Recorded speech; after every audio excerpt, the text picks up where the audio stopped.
Good evening, good afternoon, good morning to all you incredible people from wherever you are in the world. I can see a ton of notifications coming through from the USA to Latvia to Poland. I'm sure there are people representing from every continent, probably of the world. So welcome. My name is Dr. Colin Robertson. I'm one of the scientific specialists at Zinzino, and it gives me great pleasure to be here in your company for this session. This was always intended to be about bringing people together who are probably working at the coalface, dealing with people and really facilitating change around the world with regards to improving health. And the reason why we wanted to gather such people together, that community together, is because we deal with things in a very different way to somebody who is simply buying a health product for their own purpose. We're continually questioning. We're looking for best practice. We're looking for best evidence, because our role is not just about how we care for ourselves and our families, but really the change we can make in our communities and the people who live around us. And by doing so, with that level of overlap, we start to make sizable changes across our entire society. So we look at things differently. We're interested in where the research is taking us, how up to date we can be. And really, if we really get to the crux of it, how much can we have faith in what it is that we're being told and what it is that we should do? And 100% when that comes to nutrition, because I would argue that over the past 40, 50, 60 years, the language around food and what constitutes food and nutrition choices in the 21st century has been too negatively skewed, has been too interfered with, so that the average person finds it difficult now to get a clear, simple message on what's the best thing that they should do. And I staunchly believe that you are not what you eat, you are what you absorb. And that at the heart of most health matters and quality of life matters is the quality of a person's nutrition and how well their choices are for most of the time. So it's great. It's overwhelming. It's fantastic to have all of you here with us for this session today. And we're really starting off on a high note. We really are. You know, we intend to do these over the coming months, and we intend to bring some great people to the forefront to speak about the work they do and the information that they're immersed in. But we really are starting off high. It's a great personal privilege to me and a pleasure to introduce to you all, whatever time of day it is for you, the legend that is Ola Eide. Now, there are certain people who have impacted and changed dietary practice around the world in different ways. And to me, Ola is one of those who has really brought about a seismic change and really, more importantly, brought about a huge change in how people think and consider food and nutritional choices. So as this session is not about me, it's certainly about Ola. I'd like to welcome Ola to come and speak to you all, to share a part of his professional journey, really, and give you some information about what he's worked on, where he's at, his thoughts around that. And remember, this is a meeting of minds. So we have the chat box open. I'm going to keep an eye on the chat box. I'm not going to interrupt Ola as he's presenting. I wouldn't do that at all.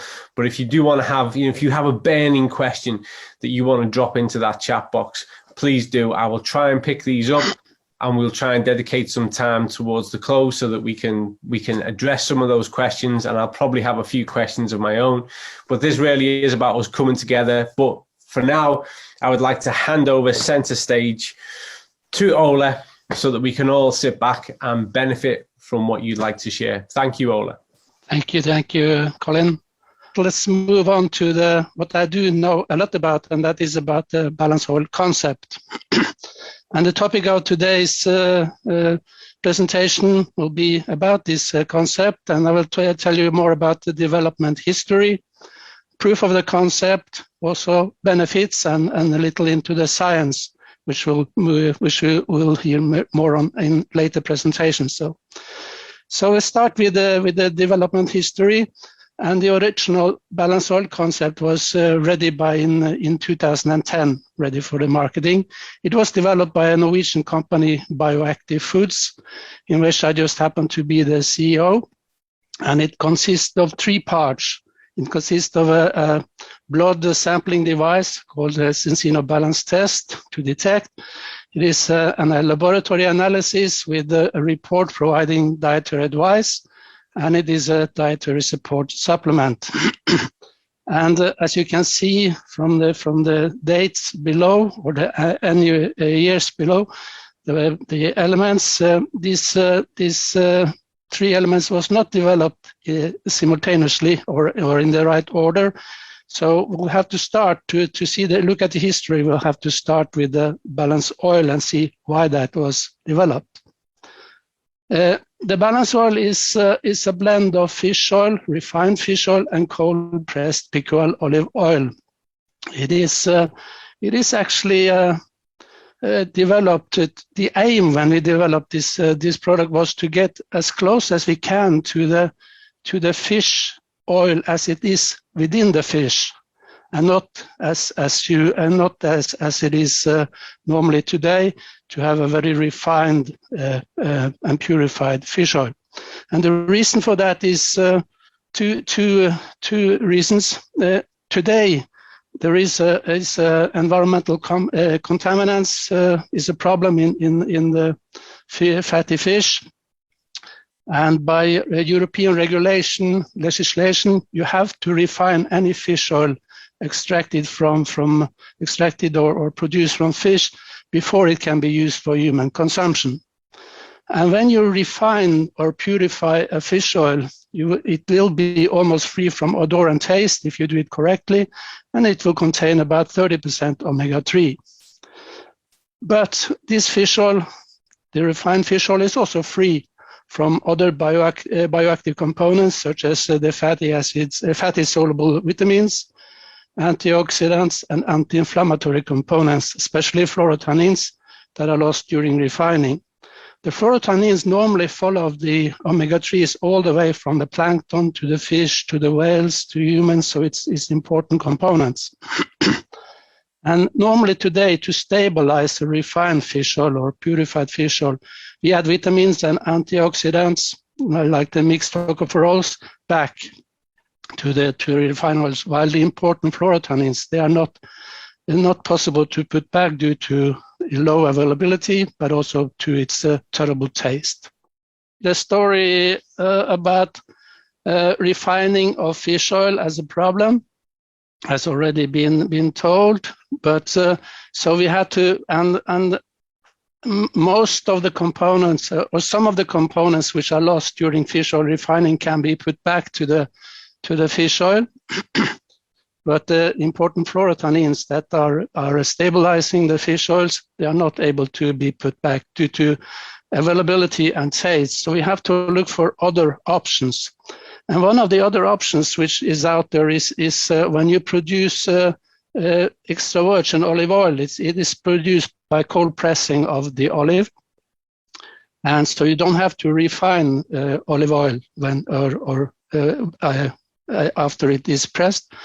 And the extra virgin olive oil, they contain about 75% of oleic acid, but it also contains high levels of polyphenols as well as other bioactive components. So what we lose when we refine fish oil, you contain, it will be in the olive oil when that is produced. And the good thing is that the polyphenols from olive have many of the same properties as the fluorotanins from fish, and may substitute the fluorotanins when blending refined fish oil and cold-pressed olive oil. And that is the simple reason why we use a blend of refined fish oil and cold-pressed pickled olive oil to produce the balanced oil in the beginning. So balanced oil is in principle more or less more a crude fish oil, more like a fatty fish than refined omega-3s. The original balance test, that is the test that was from the 2008 about, And it is a dry blood spot test in which you make a prick in the finger with a needle, and you take out some blood droplets, which is dropping down onto a filter paper. And on this filter paper, when the drop comes into the filter paper, it of course contains all the components of blood, and also the reactions going on in blood will be active. But when it is in the filter paper, it will dry up rather quickly.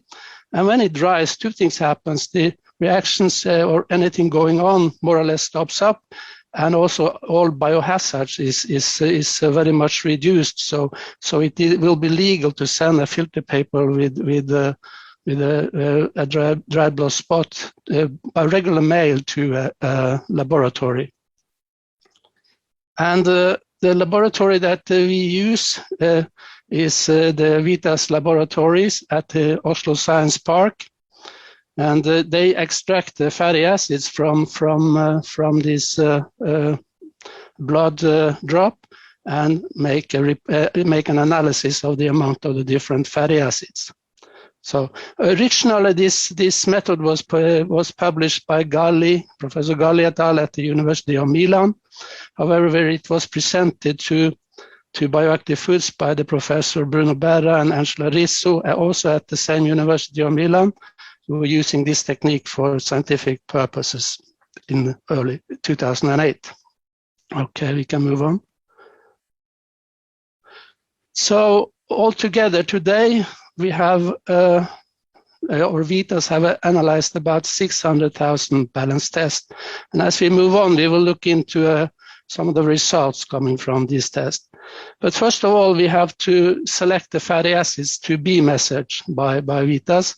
And those fatty acids comes from the metabolism of dietary fatty acids. And first of all, if you can click,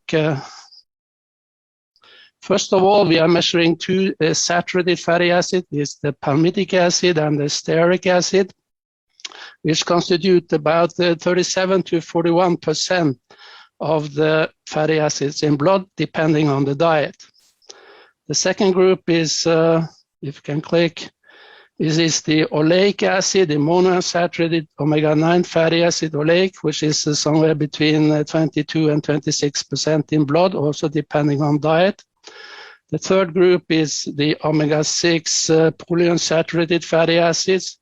The four most important ones are measured, and they will be around 30% in the blood, independent of diet, more or less independent of diet. And the last group is the omega-3 polyunsaturated fatty acids. We will measure the important ones, alpha-linoleic acid, EPA, DPA, and DHA. And they will be somewhere between 3 to 10% in blood normally, and also very much depending on the diet. Altogether, this if you can click, it will be about 98 to 99% of the fatty acids in blood are measured. And if you look into the effect of these fatty acids, they will affect biological processes such as inflammation, immunity, circulating lipids like the LDL cholesterol and so on, cardiovascular diseases, neuronal and visual development, depression and aggression, and cognitive maintenance. So those fatty acids are really involved in many important biological processes. Okay, let's move on. Then in 2008, we also looked at how can we calculate some health indicators from these dietary fatty acids in the blood that is measured. And the two original health indicators was first of all was the omega-3 indicator, which were published in 2004 by Professor William Harris at the University of South Dakota. He introduced this omega-3 index as an independent risk indicator for cardiovascular diseases. And he suggested that we should have more than 8% of EPA and DHA in red blood cell. That should be a target to reduce the risk of cardiovascular disease. In 2008, when we visited the University of Milan, we also were introduced to the omega-6 balance indicator, the ratio between arachidonic acid and EPA by Professor Bruno Berra and Angela Rizzo. And they suggested that the target value for this indicator should be less than 3:1, not more than 3 times arachidonic acid compared to EPA, to balance the to be a balancing inflammation indicator. So if we move on, then having the tools of the dry blood spot, it is more simple to control the bioavailability of the omega-3s in the that we eat from the daily diet, including any balanced oil. Because when we eat our daily diet, the food goes down to the stomach where the fat starts to hydrolyze, and it continues into the small intestine where it's mixed with bile acids, and then it's transported to the liver where new triglycerides are built and then put into small cholesterol particles like the LDL cholesterol, which will transport the fat in the blood. At that point, we can measure the bioavailability, and we call this value in the whole blood. We call this value the omega-3 level when it related to omega-3. And it is very simple this is the most simple way of measuring bioavailability, how much is in the blood compared to what you are eating. And then, but as we move on, the fat in the blood is of course imported into cells in the body, but it's mainly used for energy production or for building the cell membranes. That is the biggest area. And cell membranes is more or less a storage of the omega-3 or storage of fatty acids in the cells. And here we can call it the bioavailability 2, because if this was a red blood cell, we would say we call the level of EPA and DHA in this cell for omega-3 index, which was calculated by suggested by Professor Harris. But it is an easy relationship between omega-3 level and omega-3 index. If we can go on. It is a mathematical relation, so you can easily calculate the omega-3 index from the omega-3 level. And the interesting part is that omega-3 index is always a little higher than omega-3 level. So if you reach a target level of omega-3, you will always reach a target level of omega-3 index. So that makes it more easy to just measure the whole blood compared to separating out the red blood cells to do the measurement. But of course, there is one issue more. If you can click on we can move on. It is of course that if you're eating too much fat, you will also fill the fat cells. So we have to be in a controlled way with it. But this is the main route for some of the fats in your diet. Okay. Then the next step is of course to find out how much balanced oil do we need to consume daily to be able to reach the target values of the health indicators. And it just happens after measurement, it happened to be on average about 0.2 milliliter per kilo body weight measured by the DBS thing. And I give you one example, if you can press a key, and that is 0.2 milliliter per kilo body weight. If you are 100 kilo, you will need 20 milliliters a day, and that will give you about 3 grams of EPA and DHA. And the intake of 3 grams, you will be able to reach at intake of 3 grams when you're 100 kilo. You will be able to reach about 8% of the omega-3 level in the blood. So that is reaching the target level. Of course, if you are only 50 kilo, you will only need 10 milliliters, or with 1.5 gram omega-3, or if you are 65, you will only need 13 milliliters with 2 grams of omega-3 to reach the same 8% or the target in the blood. So, and then before we can sort of start marketing this on a bigger scale, we needed to look into the food safety of balanced oil. Is it safe to eat this much of omega-3? And according to the European Food Safety Authority, intake up to 5 gram omega-3 daily does not provoke any negative effects in healthy children and adults, assuming, and this is important, assuming oxidative stability in the body.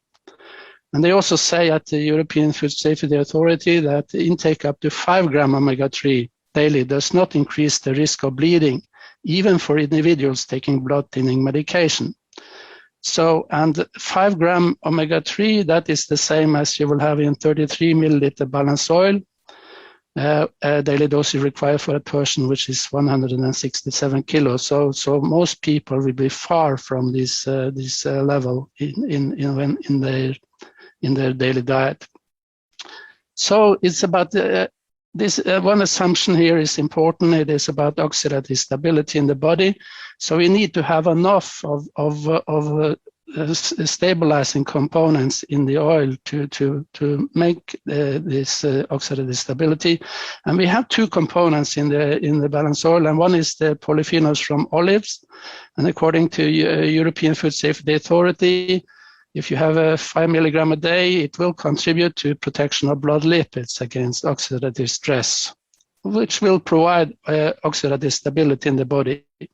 There is also some vitamin E in the balanced oil, which also will contribute to the protection of cell constituents from oxidative damage. And also will provide some oxidative stability in the body. And the question is, how much. The question is, of course, to find the right balance between the refined fish oil and the extra virgin olive oil, so we can provide this oxidative stability. And if you can have the next slide. This is proof of concept for this was made in an EU project called EnrichMar in 2014, where we had people, 40 to 50 in each group, that for 10 weeks were taking balanced oil enriched yogurt or placebo. So they didn't know what they were eating. The placebo was refined olive oil at that time. What we find out that we were measuring malondialdehyde in blood, and what the results show, as if you can push a key, was that there was no changes in malondialdehyde while you were eating placebo or balanced oil. It was stable, so that is kind of proof of concept that the mix that we are making through balanced oil provide oxidative stability in the body. Okay.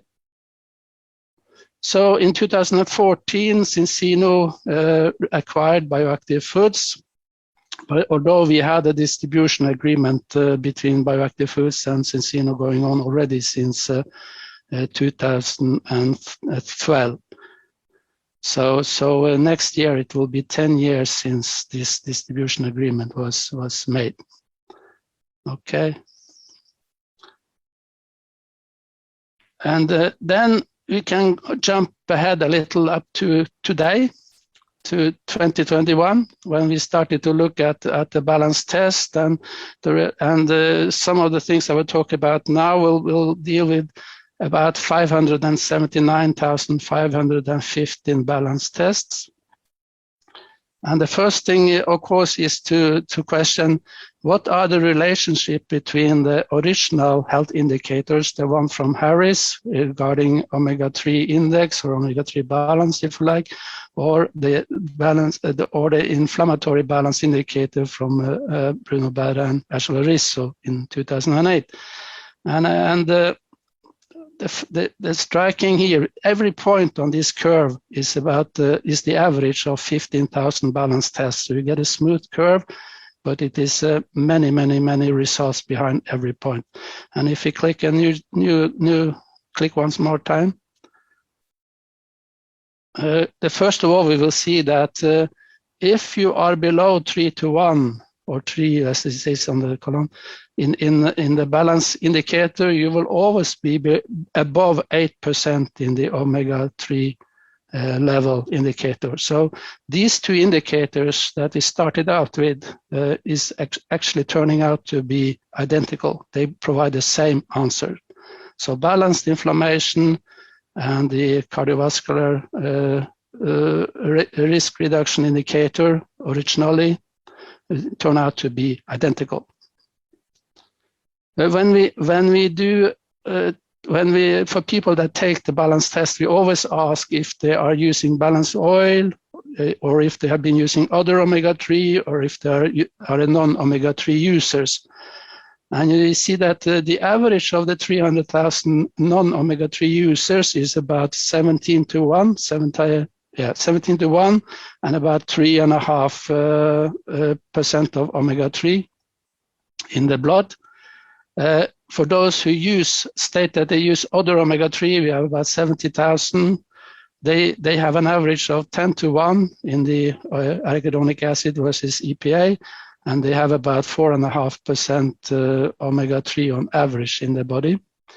And the group of people that state that they are using balance oil, about 125,000 here, they have an average 5 to 1 on the balance scale, and around 6% of omega-3 in the blood.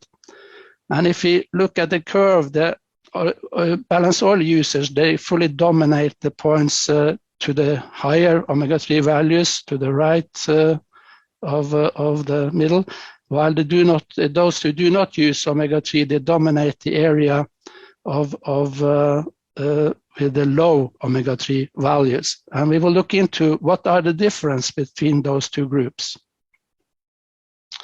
So we'll see, we take about 120,000 of the people with the low omega-3 values in the blood, and about 100,000 people which is above 6% omega-3 fatty acids in the blood.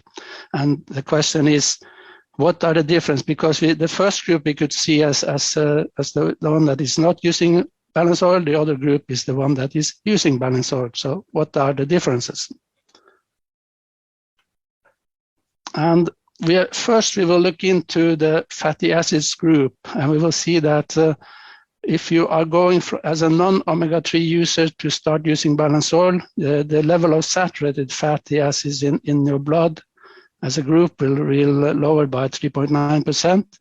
Monounsaturated fatty acids is also lowered by 3.6%. The polyunsaturated omega-6 fatty acids is very little influence, only 0.7% is a little increased, while the omega-3 fatty acids are increased by 6.7%. So you could, in a way, say that when you use balance oil, you substitute saturated and monounsaturated fat in the blood with polyunsaturated fat, and that has been the key for the Nordic health authorities since 1975 to try to increase polyunsaturated fat at the expense of saturated fat in blood. And for the reason for their request or target has always been to lower the blood cholesterol level in the population. So what I can say here is that using balanced oil as the omega-3 source is a very efficient way to lower saturated and also monounsaturated fat in blood. So this is for me, it was one of the surprising results of this big number of balance tests that to see. If we move on from the groups to look at the individual fatty acids, you will see that the main changes are that palmitic acid, the saturated palmitic acid, and the monounsaturated oleic acid are the two fatty acids that is substituted mainly by EPA and DHA, but also a little arachidonic acid is also a little increased. And this is what I will call a smart step for the body, because the body is actually, if we can have a little, the body is actually taking essential fatty acids, EPA and DHA, or substituting, they are substituting non-essential fatty acids like the palmitic and the oleic acid, fatty acids that the body can produce from many other sources. So this is a smart step by the body to instead of separating substituting omega-6 polyunsaturated, it's substitute the saturated and monounsaturated fatty acids. Okay. So I will say this is a smart way for the body to use the fat efficiently. Okay. So if we're looking into the benefits of the olive oil balanced oil concept, we will start by looking into the polyunsaturated fatty acid metabolism. It is to understand the benefits of balanced oil and any other oil, it is necessary to understand this concept. So if we can click on by just select we'll see 3 of the fatty acids that is all measured by the balance test are producing less inflammatory eicosanoids or bioactive components. Those components are produced when these fatty acids are released from the cell membrane into the cell. And both EPA, DHA, and gamma-linoleic acid produce less inflammatory compounds. However, one of these fatty acids, if you can click one more time, one of these fatty acids, the arachidonic acid, is producing more inflammatory compounds. So 3 less inflammatory, 1 more inflammatory. And the question is of course, how are they linked to benefits of balanced oil? So we'll move on to a situation to look at the real situation. And of course, these fatty acids or the polyunsaturated fatty acid metabolism is very important when you have an infection and an injury or is injury, any infection, bacteria, viruses, or whatever. Or if you're injured at a football field, what will always happen is you will have an immediate and strong inflammatory response in local tissues. And we have 2 situations. We have one situation where you are a non-balanced oil user, where you have high arachidonic acid value compared to EPA. And if we press the key again, arachidonic acid will be released from the cell membrane, and it will start produce the inflammatory eicosanoids, and you will feel it as either as fever, red rash, pain, poor general condition, and so on.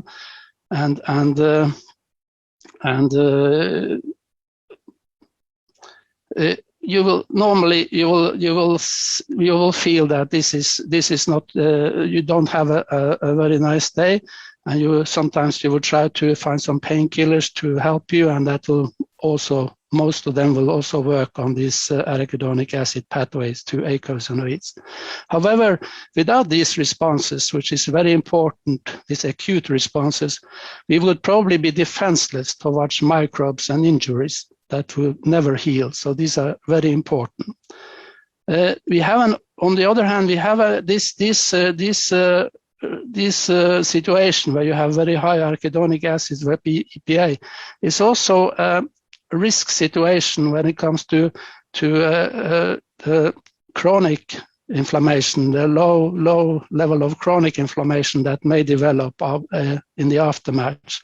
So it is for many reasons better to have a balanced situation where arachidonic acid and EPA is balanced, also to avoid chronic inflammation to develop. And chronic low silent chronic inflammation is, as you all know, one of the routes to, or maybe a major route to, lifestyle diseases. So if the other situation, if we move on, the other situation is when we have a balanced ratio between arachidonic acid and EPA in the cell membrane. The same thing will happen if we just click on. The same thing will happen, but you will have a balanced release of both arachidonic acid and EPA from the cell membrane, and you will have a sort of a controlled or milder reaction or inflammatory response in local tissues when these are balanced. But the importance of this acute reaction is still very important. However, the risk of moving on into silent chronic inflammation situation or into the development or slowly development of lifestyle diseases, this risk will be reduced by having this balance. So it is a question about the acute need for inflammatory processes and also the long-term responses from these reactions that can lead to lifestyle diseases. Okay. So then I will give you just a few examples that I have just picked just because I find them interesting. And the first is about mood parameters, and that was published by Professor Angela Risso and co-workers already in the early 2007 or 8 or something, even earlier than that. And that was, they were looking at healthy subjects, healthy people that had high ratio between arachidonic acid and EPA. And then they provided a required amount of omega-3s to lower this ratio down to less than 5:1 at that time. And what they experienced was that all these mood parameters like anger, anxiety, fatigue, depression, confusion, and also energy, all those parameters were moving in the right direction. So people would have a better situation if they were in a balancing these fatty acids compared to if they were not having it. And they were also looking into, for instance, children that were diagnosed with ADHD. And the same thing happened. When they were balanced, the inattention and hyperactivity was reduced. This is not a cure of anything, but it makes life better for this kind of group. See. So if we move on to the next situation, which I find also very interesting, it is about asthma, but it is also about the mothers-to-be that normally took less than 0.3 gram omega-3 daily on the red area down at the graph. They were asked in the study to increase their intake during pregnancy to 2.4 gram, and due to the weight of those mothers, that means that they will easily achieve more than 8% in the blood. This is a Danish study. But the interesting part is that they follow the children after birth up to 5 years, and they saw that in 5 years span, more than half of the children, 54% of the children, there was a 54% reduction in the number of children that obtained wheeze and asthma during the first 5 years of life, as compared to the control group. So it's very easy to obtain a very some beneficial situation. Okay, we move on. The last example I will give is about blood pressure. This test or this project was done at the University Hospital in Reykjavik in Iceland, where they had about 100 persons which were 50 years and above, and that had high blood pressure or hypertension. And they were randomized into 3 different groups. The first group got balanced oil as an oil. The second group got balanced oil as a powder or a milkshake that we had at that time. And then there was a control group. And the intervention was that these were taking 1.5 gram omega-3 per day from balanced oil for the period advised by the oil. And they find out in the end that the 2 groups using balanced oil, they reduced their blood pressure on average by 7 millimeter mercury as compared to the control group. And this is so what does this mean in practice? If we move on, there is there is a study based on more than 600,000 participants, or 120 different studies, that was published in Lancet by Dina in 2015, showing that high blood pressure, or stating that high blood pressure is globally the main cause of death that could have been prevented. And if you lower high blood pressure by 10 millimeter mercury, you will reduce mortality of cardiovascular disease by 13%. And if you lower the blood pressure more or less, you will reduce mortality of cardiovascular diseases proportionally. So this means that already at 1.5 gram omega-3 from balanced oil, we reduce it by 7 millimeter mercury. But if you go on, then we can move on. If we ask the European Food Safety Authority, they will say that if you have an intake of 3 gram omega-3 daily, it will contribute to the maintenance of normal blood pressure and to lowering of triglycerides level in blood, which is another risk indicator for cardiovascular problem. So if we had the choosing of having 1.5 gram during the study was made by the scientists, but we see that if they had used a normal balanced oil intake, which is higher, then we would have probably achieved even a better blood pressure reduction. Okay. And this is about just a summary of some of the low-grade chronic inflammation that will be achieved, that is published when you increase the omega-3 level, or you balance the ratio of arachidonic acid in blood, from favorable against asthma to reduction in blood pressure, as we see in reduction in mortality by 70% in secondary prevention of cardiovascular diseases, suppression of inflammation in patients with arthritis, and normalization of blood pressure depending on how much the intake.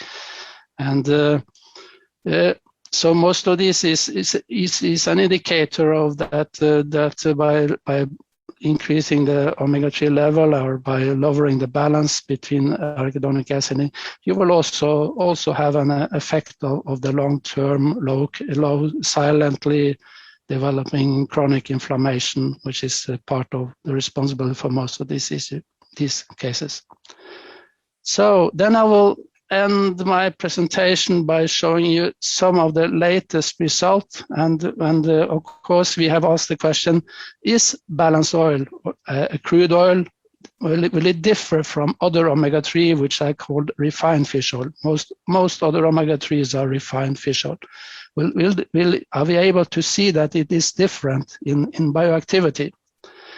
And we will look into the enzymes of the polyunsaturated fatty acid metabolism. And if you push a key, we will see that the first enzyme we will look into is elongases, which catalyze the increase from, for instance, from C18 to C20, increase or elongation of 2 carbon atoms in fatty acids. And if we push one more time, each point in this graph is the average from 1,000 up to 17,000 balanced tests, depending on the omega-3 level. We can clearly see that there is a clear differences between those using other omega-3 compared to those using balanced oil. I know it will be part of a later presentation to describe what does this mean. So, and it's out the scope of this presentation to say what it means. But what you can see from the graph is, of course, it is stimulated. The other omega-3s are stimulating this enzyme more than balanced oil. But we can see, if we can push the key, we can see that balanced oil as a crude fish oil and other omega-3, which are refined fish oil, they affect the enzyme elongase differently. So And I will give you one more example of the thing which is in what we're dealing with at the moment. If you push one more key, and then I will have a look at the desaturases, the 5 desaturases, which is catalyzing the change from gamma-linoleic acid, the homogamma-linoleic acid, to arachidonic acid. So, and this is a very special enzyme because it comes in a population. You will find many genetic variants of this enzyme, and these variants they influence the level of arachidonic acid in blood. So if you look at this from a population perspective, you will expect the arachidonic acid not to have one target value, but arachidonic acid to have more a profile in the population because of the genetic variants of this enzyme.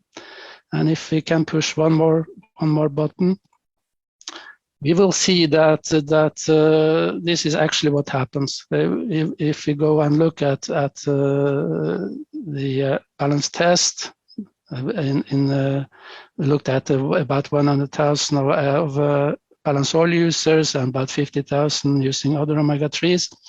You see that the arachidonic acid in the blood, it will vary from less than 5% to more than 12%. So and the peak values you will find around 8-9%. But the interesting part for me in this graph is stating that if you look at to the left of the peak point, you will see that from the top peak to the left to the lower values of arachidonic acid, you will see that the balance oil users are dominating. While if you look at to the right, to the high arachidonic acid values, you will see that those using other omega-3 that is dominating. The yellow column is higher than the blue, and so on. So there is again clearly differences between balance oil, the crude fish oil, and other omega-3 refined fish oil in bioactivity, and that will, I think, will be a very interesting presentation for later in this series for you. So you have something to look forward to. Okay, we move on to the next slide. One more time, and this is just to sum up. The balance oil concept is what I call a documented and proven health concept. It consists of a balance test, a dry blood spot test to detect, VITAS, a world-class laboratory to analyze, and a balance oil, which I will say is a proven to be a safe dietary supplement, full of science to support your healthy aging.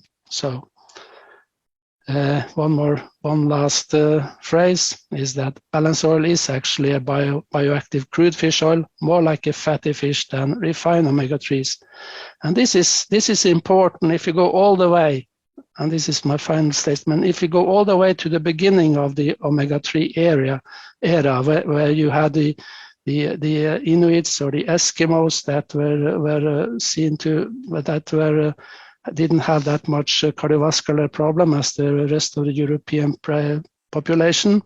That was the omega-3 was giving the benefit of this situation, but the real reality is that these Inuits or Greenland Eskimos, they didn't eat refined fish oil, they didn't eat omega-3 concentrate.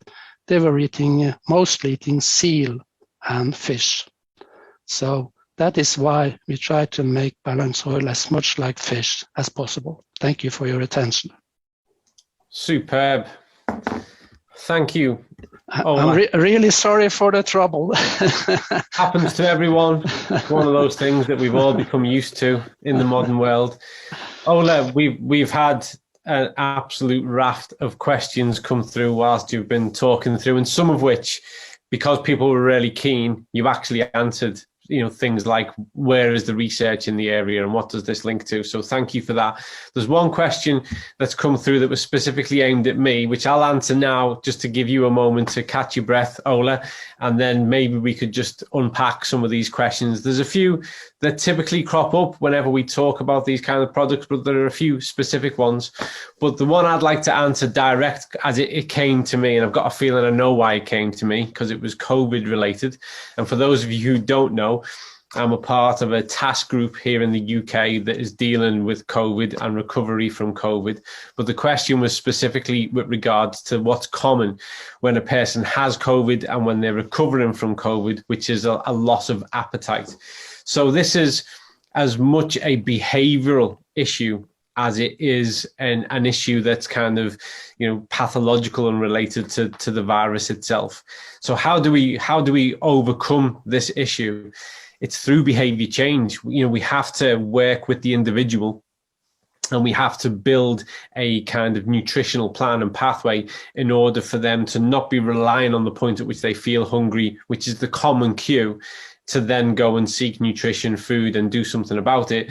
But in an instance where somebody's nutrition is so important with regards to supporting and overcoming the negative aspects of dealing with that virus, we've got to have a strategy whereby the person has to be supported and encouraged through to change behavior, to eat and consume those food, that good nutrition, because they have to, not because they're waiting on the hunger signal. That will re-kick in. If you have a look at any of the studies around this, it can take a varying amount of time, but that normal pathway of signal and response will become re-established. But to begin with, we've got to do those hard yards.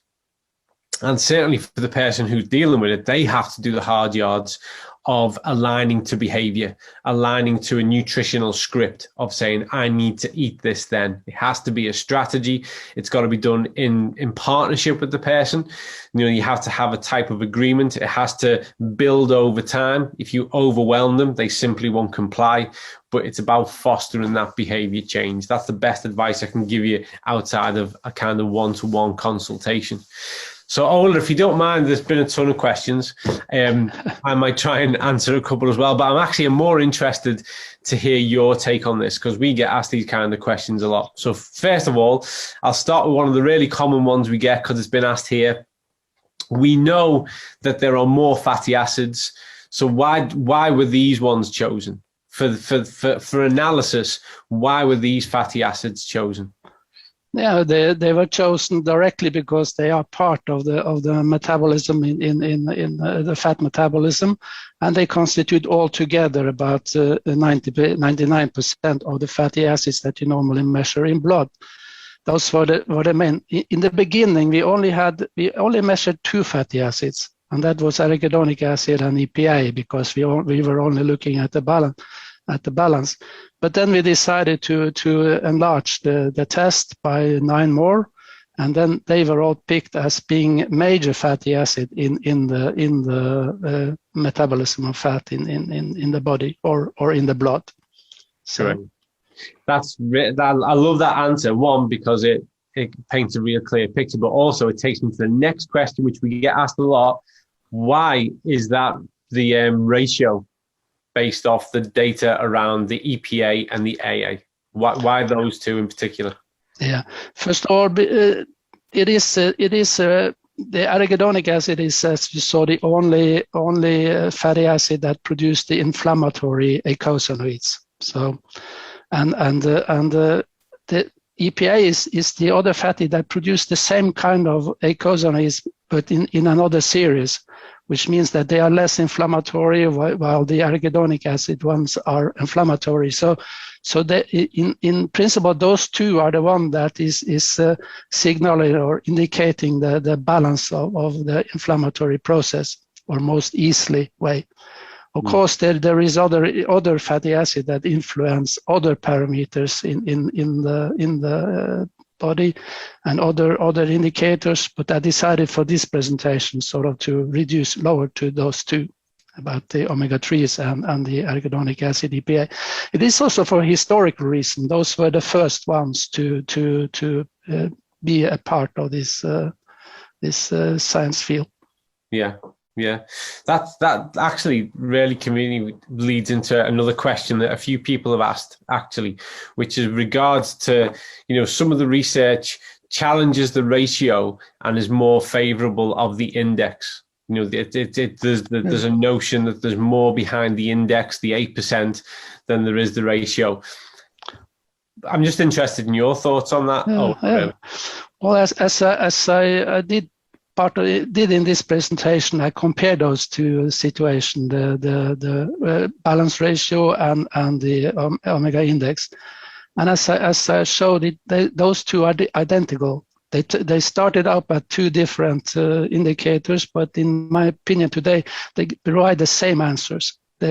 If you are below 3:1 in arachidonic acid EPA ratio, you will always be above 8% in the omega-3 index. So I consider them today, I consider them as equal indicators saying the same, as although we at the beginning thought it was two different independent indicators.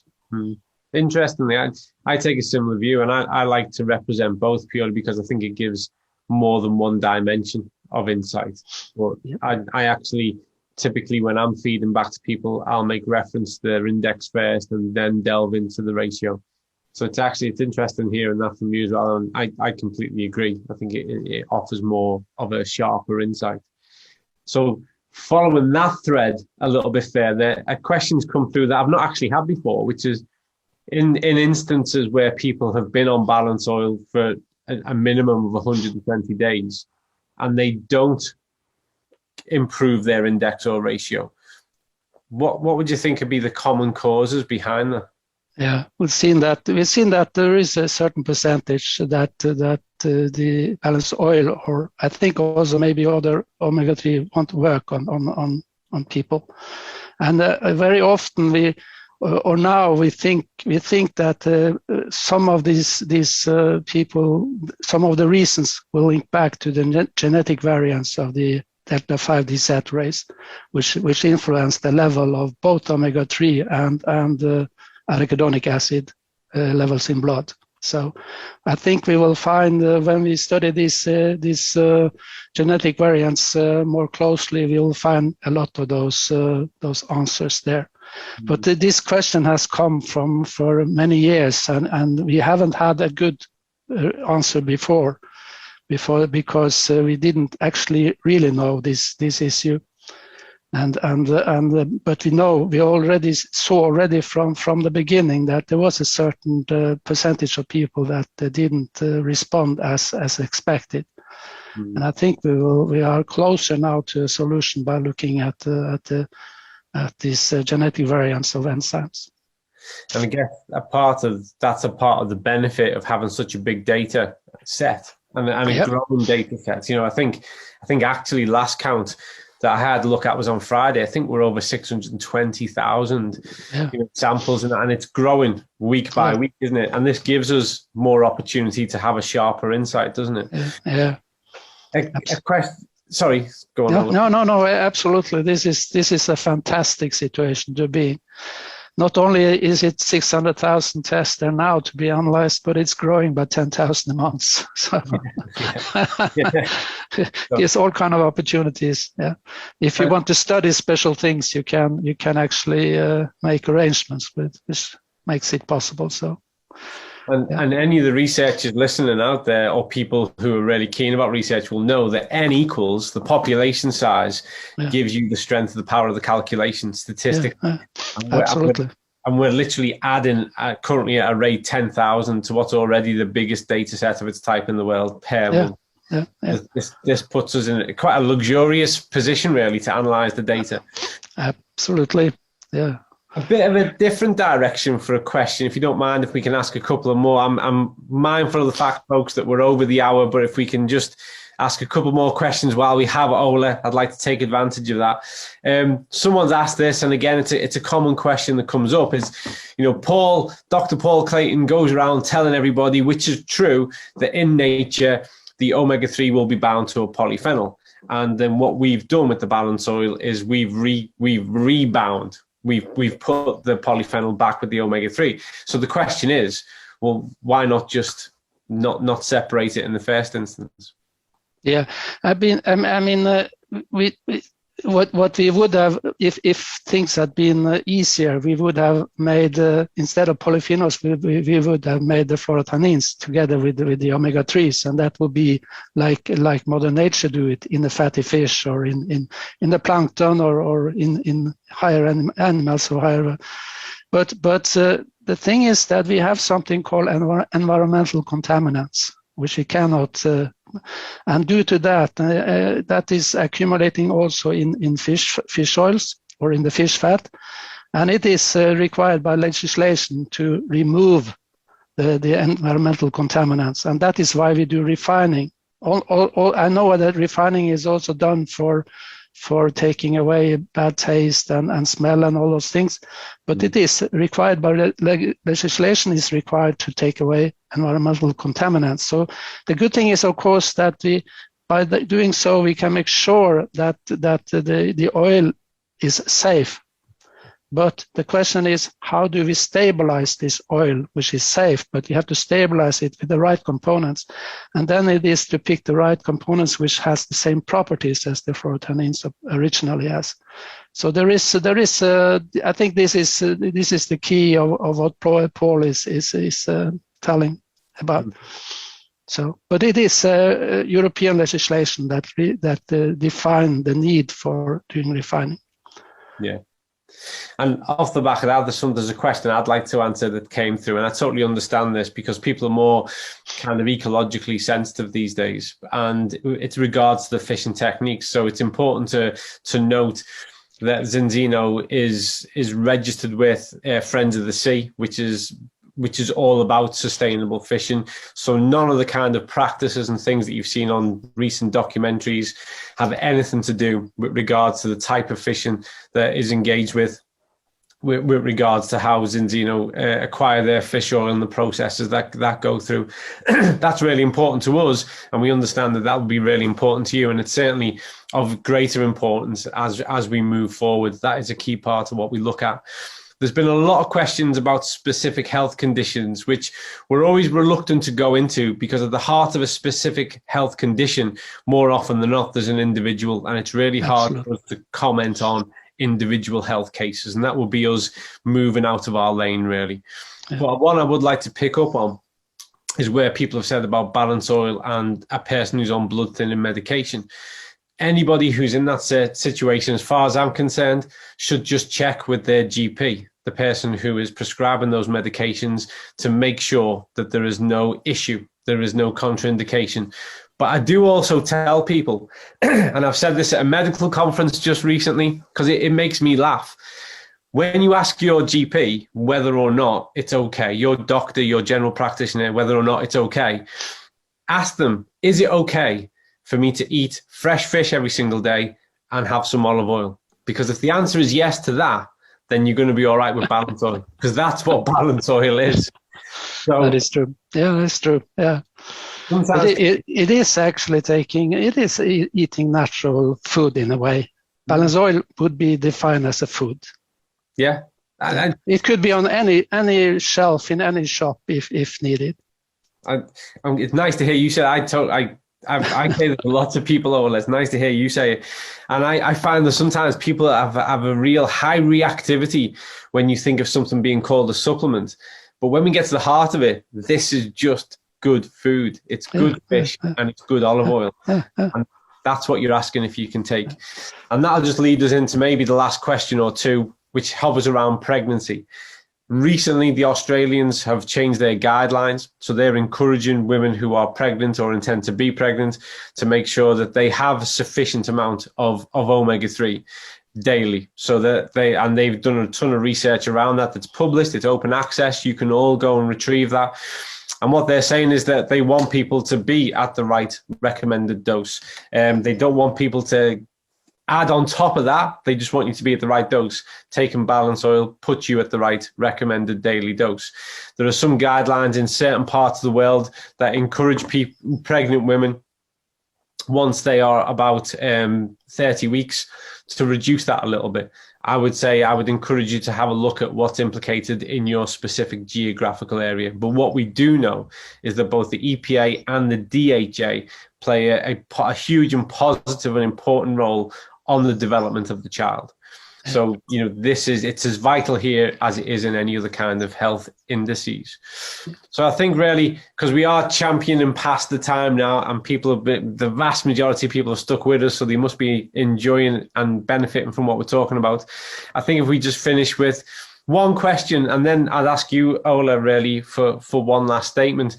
So the last question that I would pose on this is really, you know, there's been a ton of information come through that has asked about the dry blood spot test itself and why we've chosen that method. And as you were there at the inception of this, if you'd just like to explain that would be terrific. Yeah, the easy way of that. It's really two reasons why we chose the dry blood spot. First of all is the ease of making a prick in the finger by a needle and take out a couple of drops of blood instead of going into a vein and extract a large blood sample. That is the only. That is the ease is one of the issue. The other issue is that when this blood dries on the filter paper, it's very important to dry it, to make it stand in the air to dry. Air dry is okay before you send it onto the laboratory.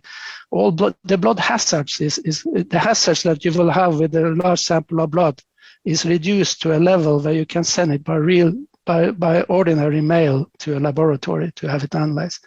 And you can actually take this blood sample in the jungle and in a hospital or in an apartment if you like. So it is the ease of doing this.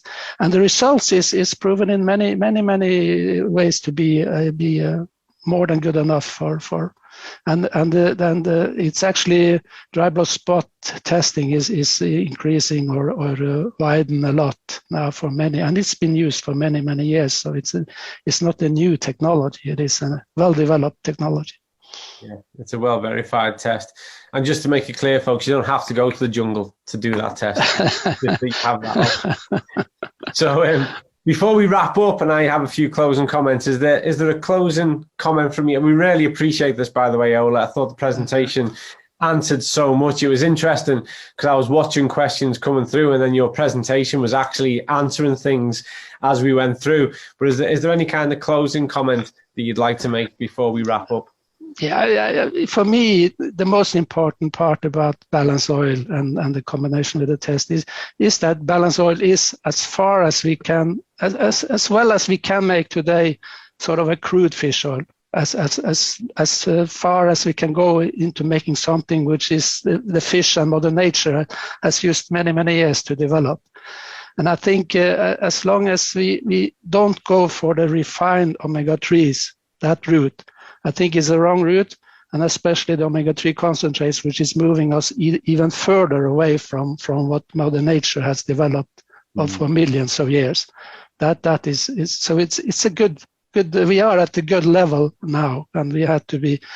Of course, it can always be better in product development. We can find things that is even better and add things which makes it more better in the longer run.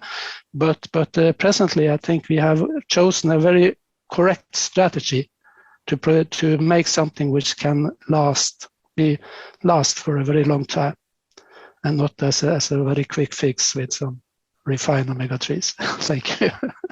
Thank you, Ola, and thank you for your time and for sharing your insights and your understanding and making it so easy to access. I really appreciate it on behalf of myself, and I'm sure everybody who's attended today.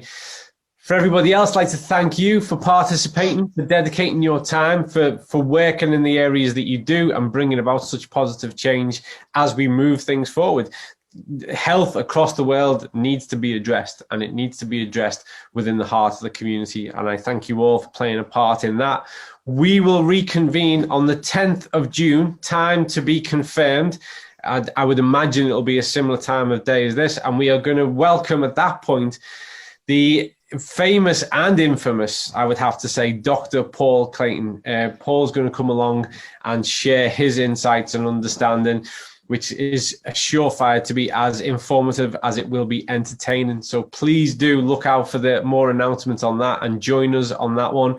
Stay well. Until then, thank you for being a part of all of this. Thank you for taking part today. And I look forward to speaking to you all further down the road. Thank you again, Ola. Thank you, everybody who's put this together. Stay well, and we'll all speak soon. Thank you, Colin.